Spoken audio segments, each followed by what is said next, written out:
ఓం శాంతి 4/6/22.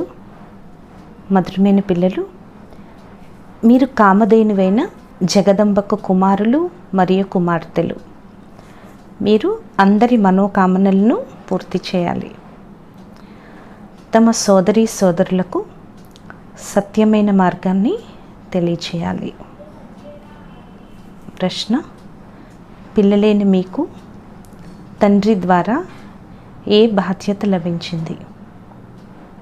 జవాబు: పిల్లలు, అనంతమైన తండ్రి అనంతమైన సుఖాన్ని ఇచ్చేందుకు వచ్చారు.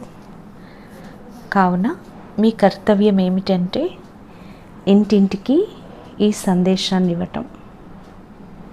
తండ్రికి సహాయకులుగా అయి ఇంటింటిని స్వర్గంగా తయారు చేయండి. ముళ్ళని పుష్పాలుగా తయారు చేసి సేవ చేయండి. తండ్రి సమానంగా నిరహంకారిగా నిరాకారిగా అయి అందరికీ సేవ చేయండి. మొత్తం ప్రపంచాన్ని శత్రువైన రావణుడి పంజా నుండి విడిపించటం. ఇది పిల్లలైన మీ యొక్క అన్నిటికన్నా పెద్ద బాధ్యత. పాట: మాతా ఓ మాతా, నీవే అందరి భాగ్య విధాత. ఓం శాంతి. ఈ విధంగా మాత యొక్క మహిమ భారతదేశంలోనే మహిమ చేయబడుతుంది. జగదంబ తప్పకుండా భాగ్య విధాత. వీరి పేరే కామధేనువు అని పెట్టడం జరిగింది. అనగా అన్ని కామనలను పూర్తి చేసేవారు. ఈ వారసత్వం వారికి ఎక్కడి నుండి లభిస్తుంది? శివ్ బాబా ద్వారా జగదంబకు మరియు జగత్పితకు వారసత్వం లభిస్తుంది. పిల్లలకు మేము ఆత్మలము అన్న ఈ నిశ్చయం కలిగింది. ఆత్మను చూడలేరు, తెలుసుకోగలరు. జీవము మరియు ఆత్మ. ఆత్మ అవినాశి, శరీరమైతే వినాశి. దానిని ఈ కనులతో చూడటం జరుగుతుంది. ఆత్మ సాక్షాత్కారం జరుగుతుంది. వివేకానందునికి ఆత్మ సాక్షాత్కారం జరిగింది అని అంటారు, కానీ వారు అర్థం చేసుకోలేకపోయారు. వివేకానందునికి ఆత్మ సాక్షాత్కారం జరిగింది అంటారు, కానీ వారు అర్థం చేసుకోలేకపోయారు. పిల్లలు అర్థం చేసుకుంటారు. మేము మా ఆత్మ యొక్క సాక్షాత్కారం చేసుకుంటే తండ్రి సాక్షాత్కారం కూడా చేసుకున్నట్లే. ఎలాగైతే ఆత్మ ఉంటుందో అలాగే ఆత్మల తండ్రి ఉంటారు. ఎటువంటి తేడా లేదు. బుద్ధితో తెలుసుకోవటం జరుగుతుంది అంటున్నారు బాబా. వీరు తండ్రి, వీరు కుమారుడు అని బుద్ధితో తెలుసుకోవటం జరుగుతుంది. ఆత్మలందరూ ఆ తండ్రిని స్మృతి చేస్తారు. ఈ కళ్ళతోనైతే తమ ఆత్మను కానీ తండ్రి ఆత్మను కానీ చూడలేరు. వారు పరమ ఆత్మ, పరంధామంలో నివసించే సుప్రీం పరమాత్మ. వారు పరమ ఆత్మ అంటే ఉన్నతోన్నతమైన ఆత్మ. పరంధామంలో నివసించే ఉన్నతోన్నతమైన పరమాత్మ. భక్తి మార్గంలో కూడా నవతా భక్తి చేసినట్లయితే వారికి సాక్షాత్కారం జరుగుతుంది. అంతేకాని వారి ఆత్మ ఈ సమయంలో ఈ శరీరంలో ఉందని కాదు. అలా కాదు. వారి ఆత్మ పునర్జన్మల్లోకి వెళ్ళిపోయింది. భక్తి మార్గంలో ఎవరెవరు ఏ భావనతో ఎవరినైతే పూజిస్తారో వారి యొక్క సాక్షాత్కారం జరుగుతుంది. అనేక చిత్రాలు కూర్చొని తయారు చేశారు. దీనినే బొమ్మల పూజ అని అంటారు. భావన పెట్టడం వలన అల్పకాలిక సుఖం యొక్క ప్రతిఫలం కాస్త లభిస్తుంది. మీ అనంతమైన సుఖం యొక్క విషయమే అతీతమైనది. మీకు తెలుసు, మనం స్వర్గం యొక్క రాజ్యాధికారం తీసుకుంటాం. భక్తి ద్వారా ఎవరు స్వర్గంలోకి వెళ్ళలేరు.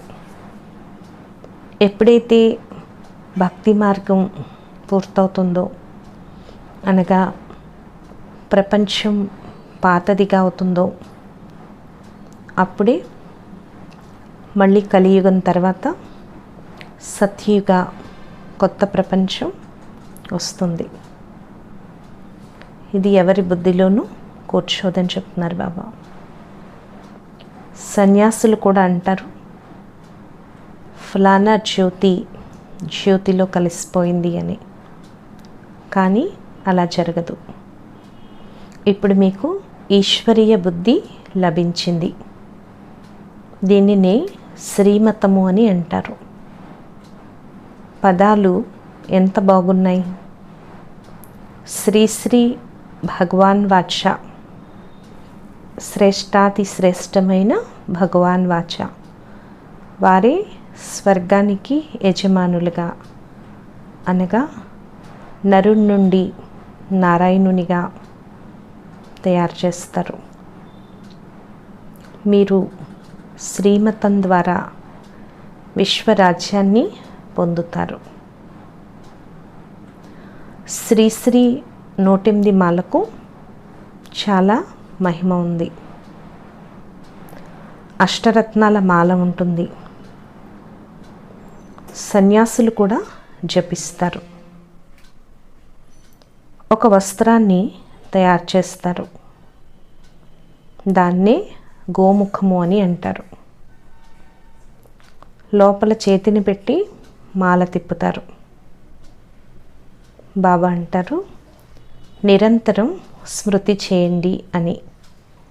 కానీ వారేమో మాల తిప్పడము అని అర్థాన్ని తీసుకున్నారు. నిరంతరం స్మృతి చేయండి అంటే వారేమో మాల తిప్పడం అనుకున్నారు. పిల్లలకు తెలుసు, ఇప్పుడు పారలౌకిక తండ్రి వచ్చి బ్రహ్మ ద్వారా మనల్ని తమ వారిగా చేసుకున్నారు. ప్రజాపిత బ్రహ్మ ఉన్నారంటే ప్రజామాత కూడా ఉన్నారు. జగదాంబను జగత్తుకు మాత అని, మరియు లక్ష్మిని విశ్వ మహారాణి అంటారు. విశ్వాంబ అనండి, లేక జగదంబ అనండి, విషయమైతే ఒక్కటే. మీరు పిల్లలు కావున ఇది కుటుంబమైనట్లు. బాబాకి మీరు పిల్లలు కదా, అందుకే ఇది కుటుంబమైనట్లు. పిల్లలైన మీరు కూడా అందరి మనోకామనలను పూర్తి చేసేవారు. జగదంబకు మీరు కుమారులు మరియు కుమార్తెలు. బుద్ధిలో ఈ నష ఉంటుంది. మేము మా సోదరులకు మార్గాన్ని చూపించాలి. ఇది చాలా సహజమని చెప్తున్నారు బాబా. భక్తి మార్గంలోనైతే చాలా కష్టం ఉంది. ఎన్నో హఠయోగాలు, ప్రాణాయామాలు మొదలైనవి చేస్తారు. నదులకు వెళ్ళి స్నానం చేస్తారు. చాలా కష్టాన్ని తీసుకుంటారు. ఇప్పుడు తండ్రి అంటారు, మీరు అలిసిపోయారు. బ్రాహ్మణులకే అర్థం చేయించడం జరుగుతుంది. వారే నిరాకార పరంపిత పరమాత్మతో మనకేమి సంబంధం ఉంది అనేది అర్థం చేసుకుంటారు. శివ్ బాబా అనే పదం శోభిస్తుంది. రుద్ర బాబా అని కూడా అనరు, శివ్ బాబా అని అంటారు. ఇది చాలా సులభం అని చెప్తున్నారు బాబా. పేర్లైతే ఇంకా చాలా ఉన్నాయి, కానీ శివ్ బాబా అనేది యాక్యురేట్గా ఉంది. శివ అనగా బిందువు, రుద్రుడు అనగా బిందువు కాదు. అయితే శివ్ బాబా అని కూడా అంటారు, కానీ ఏమీ అర్థం చేసుకోరు. శివ్ బాబా మరియు శాలిగ్రామాలైన మీరు ఇప్పుడు పిల్లలైన మీ తలపై బాధ్యత ఉంది. గాంధీ మొదలైన వారు భారతదేశాన్ని ఈ విదేశీయుల నుండి ముక్తి చేయాలి అని భావించేవారు. అవైతే హద్దు యొక్క విషయాలు. తండ్రి పిల్లలైన మిమ్మల్ని బాధ్యులుగా చేస్తారు. ముఖ్యంగా భారతదేశాన్ని మరియు మొత్తం ప్రపంచాన్ని శత్రువైన మాయా రావణుడి నుండి విడిపించాలి. ఈ శత్రువులు అందరికీ చాలా దుఃఖాన్ని ఇచ్చారు. మాయా వికారాలు అర్థకల్పన నుండి చాలా దుఃఖాన్ని ఇచ్చాయి. వాటిపై విజయం పొందాలి. ఎలాగైతే గాంధీ గారు విదేశీయులను పారద్రోలారో, ఈ రావణుడు కూడా పెద్ద విదేశీయుడని చెప్తున్నారు బాబా. ద్వాపర యుగంలో ఈ రావణుడు ప్రవేశిస్తాడు. ఎవరికీ తెలియను కూడా తెలియదు. రావణుడు వచ్చి మొత్తం రాజ్యాన్ని లాక్కుంటాడు. ఇతడు అందరికన్నా పాత విదేశీయుడు. ఇతడు భారతదేశాన్ని ఇలా నిరుపేదగా చేశాడు అని చెప్తున్నారు బాబా. వారి మతం ద్వారా భారతదేశం ఈ విధంగా భ్రష్టాచారిగా అయిపోయింది. ఈ శత్రువును పారద్రోలాలి. మీరు ఎలా పారిపోతారు అని శ్రీమతం లభిస్తుంది. ఈ శత్రువులపైన మాయిపోయిన విజయం ఎలా పొందాలో బాబా శ్రీమతాన్ని ఇస్తారు. మీరు తండ్రికి సహాయకులు కావాలి. నాకు చెందిన వారిగా అయిన తర్వాత మళ్ళీ పరమతంపై నడుచుకున్నట్లయితే పడిపోతారు అని చెప్తున్నారు బాబా. ఉన్నత పదవిని పొందలేరు. పిల్లలు ధైర్యం చేస్తే బాబా సహాయం చేస్తారు అని పాడతారు. మీరు ఈశ్వరీయ సేవాదారులు. ఈశ్వరుడు వచ్చి మీ సేవ చేస్తారు. ఓ పతిత పావన రండి అని వారిని స్మృతి చేస్తారు. సేవ చేసేవారిని సేవకుడు అని అంటారు. బాబా ఎంత నిరహంకారి, నిరాకారి, నిరహంకారిగా, నిర్వికారిగా, నిరాకారిగా అవటం నేర్పిస్తారు. తమ సమానంగా తయారు చేసి ముళ్ళను పుష్పాలుగా చేస్తారు. మేం వికారాల్లోకి వెళ్ళము అని గ్యారంటీ ఇవ్వటం జరుగుతుంది. ఇతడు అందరికన్నా పాత శత్రువు అని చెప్తున్నారు బాబా. ఈ మాయా రావణుడు. ఇతడిపైనే విజయం పొందాలి. బాబా మేం ఓడిపోయాము అని కొంతమంది అయితే రాస్తారు, కొంతమంది అయితే చెప్పడం కూడా చెప్పరు. ఒకటేమో పేరుని అప్రతిష్ట పాలు చేస్తారు, సద్గురువుకు నిందను తీసుకొస్తారు. అప్పుడు వారు తమకు తామే నష్టపరుచుకుంటారు. పిల్లలైన మీకు తెలుసు కదా, ఇప్పుడు మనం శివ్ బాబా యొక్క మనవలము, మనవరాళ్ళం. ప్రజాపిత బ్రహ్మకు పిల్లలం. బ్రహ్మ కూడా శివ్ బాబా నుండి వారసత్వాన్ని తీసుకుంటారు. మీరు కూడా శివ్ బాబా నుండి తీసుకుంటారు. పిల్లలకు తెలుసు బాబా నుండి కల్పకృతం వారసత్వాన్ని తీసుకున్నాము అని. ఆత్మే అర్థం చేసుకుంటుంది. ఆత్మే ఒక శరీరాన్ని వదిలి మరొకటి తీసుకుంటుంది. శరీరానికి పేరు పెడతారు. శివ్ బాబా అయితే కేవలం జ్ఞానం ఇవ్వటం కోసమే అద్దెకి తీసుకుంటారు. శివ్ బాబా అయితే కేవలం ఈ జ్ఞానాన్ని ఇవ్వటం కోసమే బ్రహ్మబాబా శరీరాన్ని అద్దెకి తీసుకుంటారు. శివ భగవాన్ వాచ బ్రహ్మ తనువు ద్వారా నేను ఇస్తాను. ఇకపోతే ఎక్కువగా ఈ విషయాల్లోకి వెళ్ళే అవసరం లేదంటున్నారు బాబా. ఆత్మ వెళ్ళిపోతుంది. తర్వాత ఏం జరుగుతుంది? ఎలా వస్తుంది? ఈ విషయాల్లోకి వెళ్ళటం వల్ల అయితే లాభం ఏమీ లేదంటున్నారు. ఇదైతే సాక్షాత్కారం. ఏమి జరిగినా కూడా అది సాక్షాత్కారమే. సూక్ష్మవతనం యొక్క మార్గం ఇప్పుడు తెరిచి ఉంది. చాలామంది వెళ్ళి వస్తూ ఉంటారు.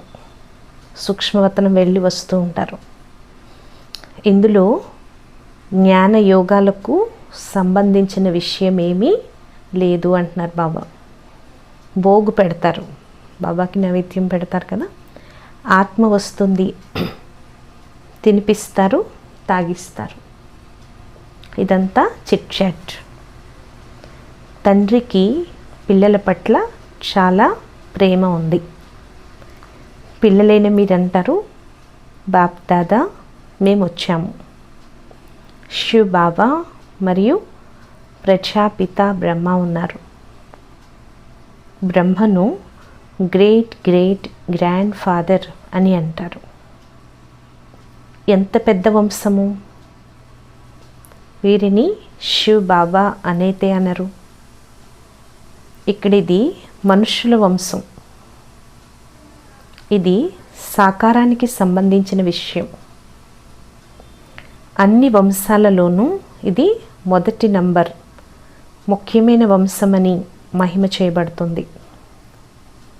పెద్ద నాటకం కదా. ఇప్పుడు పిల్లలు మంచి రీతిలో అర్థం చేసుకుంటారు. కొందరైతే అర్థం చేసుకోరు కూడా. వాస్తవానికి శివ్ బాబా అందరికీ తండ్రి అని ఇదైతే అర్థం చేసుకుని ఉండవచ్చు. వారసత్వం తాతగారి నుండి లభించాలి. ఈ బ్రహ్మకి కూడా వారసత్వం శివ్ బాబా నుండే లభిస్తుంది.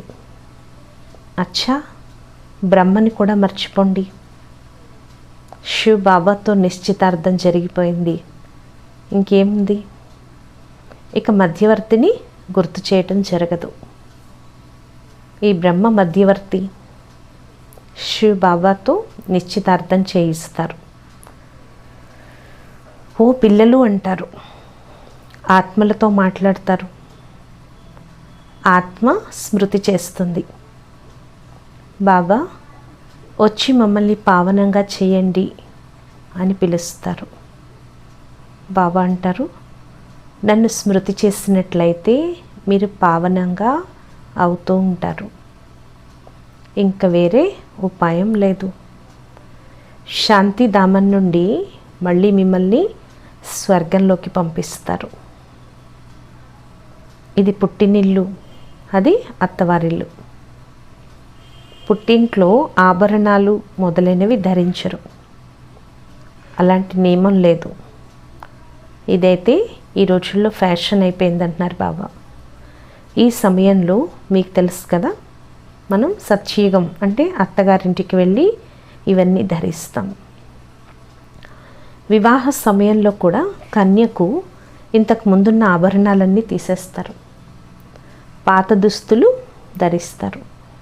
మీకు తెలుసు కదా, బాబా అత్తగారింటికి తీసుకెళ్లేందుకు మనల్ని అలంకరిస్తున్నారు.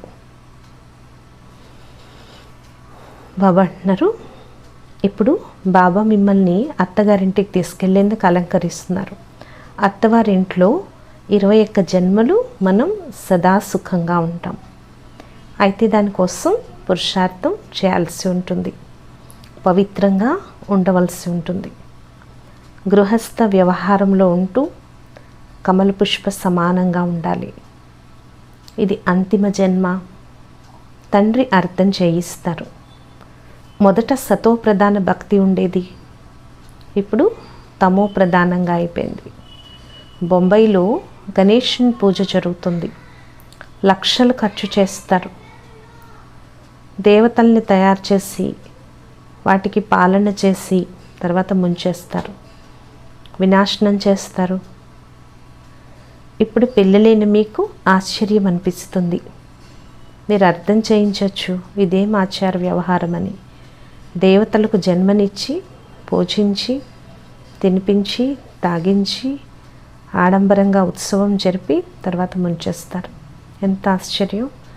తులసి యొక్క వివాహం కృష్ణునితో చూపిస్తారు.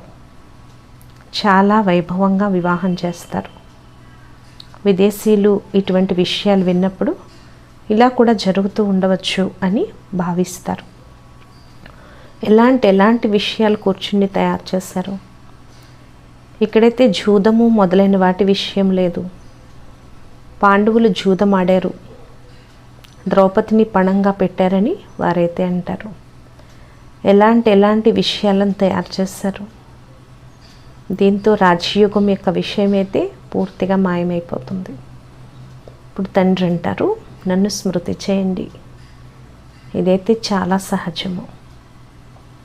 మనం 21 జన్మల కోసం స్వర్గంలోకి క్షీరసాగరంలోకి వెళ్తామని బుద్ధిలోకి రావాలి. ఇప్పుడు ఇది విషయ సాగరం అంటున్నారు బాబా. విషయ సాగరం నుండి బయటకు వచ్చి మళ్ళీ క్షీరసాగరంలోకి మీరు వెళ్తున్నారు. మీవి కొత్త విషయాలు, మనుషులు విని ఆశ్చర్యపోతారు. పిల్లలేని మీరు అర్థం చేసుకుంటారు. వాస్తవానికి స్వర్గంలో మేము చాలా సుఖమయంగా ఉంటాం. మేము విశ్వానికి యజమానులుగా అవుతాము. అక్కడ మా రాజధానిని ఎవరు లాక్కోలేరు. సత్యుగంలో మన రాజధానిని ఎవరు లాక్కోలేరు అంటున్నారు బాబా.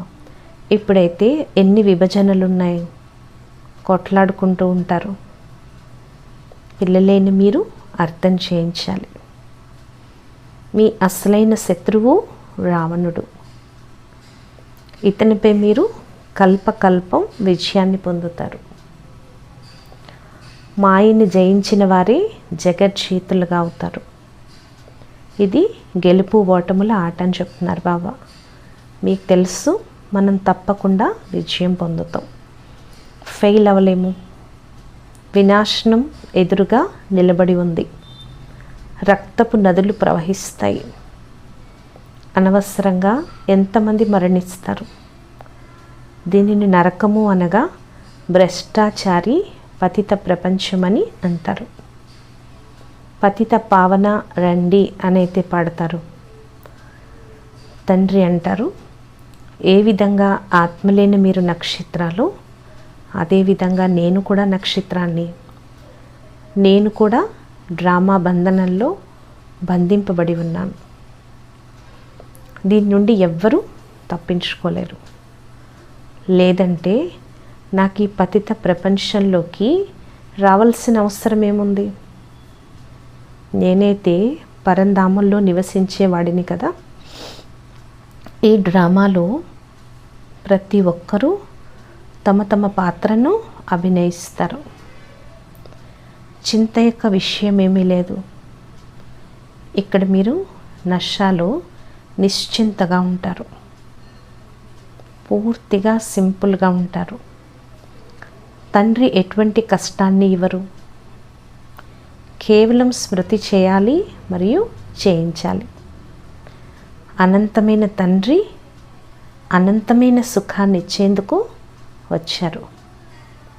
ఇంటింటిలో మీరు ఆహ్వానం ఇవ్వాలి, ఇంత పని చేయాలి. పిల్లలైన మీపై గొప్ప బాధ్యత ఉంది అని చెప్తున్నారు బాబా. మాయ కూడా చూడండి పూర్తిగా సర్వనాశనం చేస్తుంది. భారతదేశం ఎంత దుఃఖితంగా అయింది. మాయ దుఃఖాన్ని ఇచ్చింది. ఇప్పుడు పిల్లలైన మీరు తండ్రికి సహాయం చేసి ముళ్ళను పుష్పాలుగా చేయాలి. మన ఈ బ్రాహ్మణ కులంలో ఏ రకాల పుష్పాలు ఉన్నాయి అన్నది మీకు తెలుసు. సేవ చేసినట్లయితే పదవిని కూడా పొందుతారు, లేదంటే ప్రజల్లోకి వెళ్ళిపోతారు. శ్రమ ఉంది కదా. చాలామంది పిల్లలు సేవలో నిమగ్నమై ఉన్నారు. కొంతమంది పిల్లలకు అనుమతి లభించదు, చాలా దెబ్బలు తింటారు. ఇందులో ధైర్యం కావాలి, భయపడకూడదు, సాహసం కావాలి, నష్టో మోహులుగా కూడా ఉండాలి. మోహం కూడా తక్కువది కాదంటున్నారు బాబా, చాలా శక్తివంతమైంది. ధనవంతుల ఇంటికి చెందిన వారైతే బాబా మొదట దేహాభిమానాన్ని తెంచడం కోసం ఓడవండి, పాత్రలు తోమండి అంటారు. బాబా పరీక్షనైతే తీసుకుంటారు కదా. అచ్చా, మధురాతి మధురమైన అపురూపమైన పిల్లలకు మాతాపిత బాప్దాదాల ప్రియ స్మృతులు మరియు గుడ్ మార్నింగ్. ఆత్మీక పిల్లలకు ఆత్మీక తండ్రి యొక్క నమస్తే. మధురాతి మధురమైన ఆత్మీక తండ్రికి ఆత్మీక పిల్లల యొక్క ప్రియ స్మృతులు, గుడ్ మార్నింగ్ మరియు నమస్తే నమస్తే నమస్తే. ధారణ కొరకు ముఖ్య సారం. ఫస్ట్ పాయింట్, శ్రీమతంపై తండ్రికి పూర్తి సహాయకులుగా అవ్వాలి.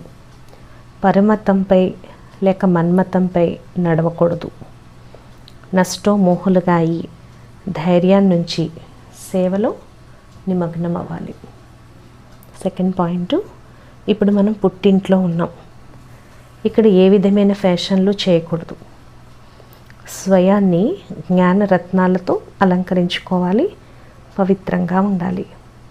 వరదానము, దుఃఖాన్ని సుఖంలోకి, నిందను ప్రశంసంలోకి పరివర్తన చేసే పుణ్యాత్మ భవ. ఎవరైతే ఎప్పుడు ఎవరికి దుఃఖాన్ని ఇవ్వరో మరియు దుఃఖాన్ని తీసుకోరో, అంతేకాక దుఃఖాన్ని కూడా సుఖం రూపంలో స్వీకరిస్తారో వారే పుణ్యాత్మలు. నిందను ప్రశంసగా భావించాలి, అప్పుడే పుణ్యాత్మ అంటారు. ఈ పాఠం సదా పక్కాగా ఉండాలి. నిందించే ఆత్మను లేక దుఃఖాన్ని ఇచ్చేటువంటి ఆత్మను కూడా తమ దయా హృదయ స్వరూపంతో, దయా దృష్టితో చూడాలి, నింద యొక్క దృష్టితో కాదు. వారు నిందిస్తారు మరియు మీరు పుష్పాలను అర్పించండి, అప్పుడే పుణ్యాత్మ అని అంటారు. స్లోగను, బాప్దాదాను నయనాలలో ఇముడ్చుకునేవారే ప్రపంచానికి కనుపాపలు, విశ్వానికి ప్రకాశం వంటివారు. బాప్దాదాలను ఎవరైతే తమ నయనాలలో ఇముడ్చుకుంటారో వారే ఈ ప్రపంచానికి కనుపాపలు, విశ్వానికి ప్రకాశం వంటివారు. ఈరోజు స్వమానం, నేను పుణ్యాత్మను. అచ్చా, ఓం శాంతి.